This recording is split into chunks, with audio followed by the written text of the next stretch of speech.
When my father suddenly passed away from a stroke, I thought the hardest part would be saying goodbye.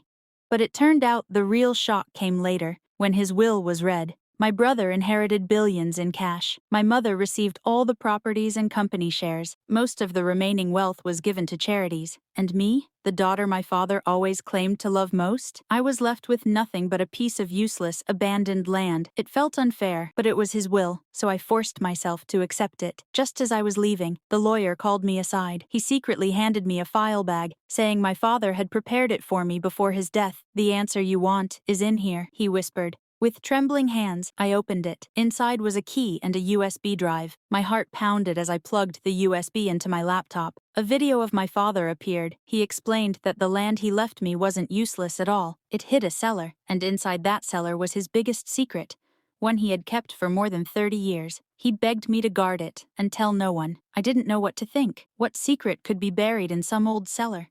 Gold?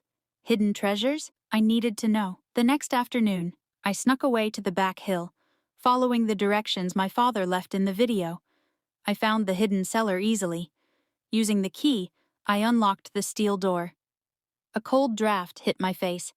I froze, staring down into the darkness. I told myself wealth might be waiting inside, so I swallowed my fear and stepped in. A weak light flickered from a generator, revealing a narrow corridor. At the end, I opened a heavy door, and what I saw almost stopped my heart. There was an old man locked inside. For a moment, I thought he was a corpse. But when I reached out to check, his hand suddenly twitched. I screamed and bolted out of there as fast as I could. Why had my father hidden a living man down there? Was this the secret he wanted me to protect? I wanted to call the police, but then I thought of my father's plea in the video. He didn't want anyone to know. Confused and shaken, I stayed quiet. But my brother noticed something strange in my behavior. Thinking I was upset about the inheritance, he even offered to share half of his fortune with me. I refused.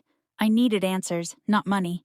So I armed myself with my father's old gun and went back to the cellar. This time, I decided to confront the man. When I entered, I saw he had moved from the chair to the bed. While he slept, I carefully took his fingerprints and asked a friend at the police station to search for information about the old man. To hide my identity, I even wore a mask the next time I visited, but he recognized me instantly. He knew about my family, my life, even the birthmark on my back. He also knew my father was dead. I was stunned. Who was this man? When I demanded answers, he only smiled and said, "Get me some good food and wine, and I'll tell you everything." I hated giving in, but my curiosity burned, so I brought him food again and again. Finally, after filling his stomach, he spoke.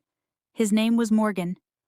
30 years ago, he had been my father's best friend. One night, after drinking, my father accidentally ran over a passerby with his car. Morgan had wanted to call the police, but my father stopped him. They secretly buried the body in the mountains. But afterward, to silence Morgan, my father knocked him unconscious and locked him away in the cellar. For 30 years, my father had tortured him in secret. I refused to believe it. My father had always been gentle and kind.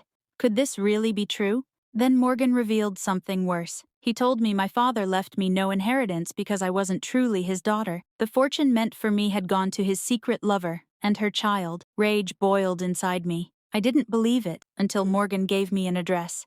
Against my better judgment, I went. And there I met another family, my father's other family. When I saw a child's photo on the table, one who looked so much like my father, the truth crashed over me. My father had betrayed us. Morgan hadn't lied. Shattered, I returned to the cellar. I wanted Morgan to prove everything. He promised to show me the buried body. Together, we went to the mountain site. After hours of digging, we uncovered bones. My father really had killed someone. I buried the evidence again, terrified, and dragged Morgan back. He begged me to let him go free. He would never reveal the secret, but if he exposed the truth, my entire family's name would be destroyed. I couldn't take that risk. Still, guilt gnawed at me. Days later, I gave him money, a disguise, and arranged a plane ticket. I told him to disappear forever. But before boarding, he gave me a strange look, one that told me this wasn't the end. Not long after, my friend from the police sent me Morgan's file. But my mother saw the file before I did. She discovered who he really was, and panicked. You're evil. I I tried to stop him, but by then it was too late. Morgan escaped. He killed people at the airport, and then he came for us. I rushed home, but my mother was already missing. A horrible feeling hit me. I ran to the cellar, and there she was, unconscious on the ground. Morgan suddenly appeared behind me, grinning. He turned off the lights. In the pitch black, he moved like a predator. I wasn't fast enough. He knocked me out. When I woke, I was chained. That's when he revealed the darkest truth of all. Morgan claimed, 20 years ago, he did something unforgivable to my mother. When my father discovered the truth, he took him to the police station. However, when they were on their way, they accidentally ran into a passerby. My father wanted to call the police, but Morgan was the one who buried that man to cover it up. Enraged, my father dragged him into this bunker. And for years, he kept him here, torturing him. Then Morgan told me a more terrible truth. He said the reason why my father didn't give me my inheritance was because I was not his biological child. He swore he was my real father. My world collapsed. I screamed, fought, and tried to kill him, but I wasn't strong enough. Just as Morgan was about to finish me, my mother woke and shot him. Together, we set fire to the cellar, burning away every secret, every lie, every horror my family had been hiding for decades.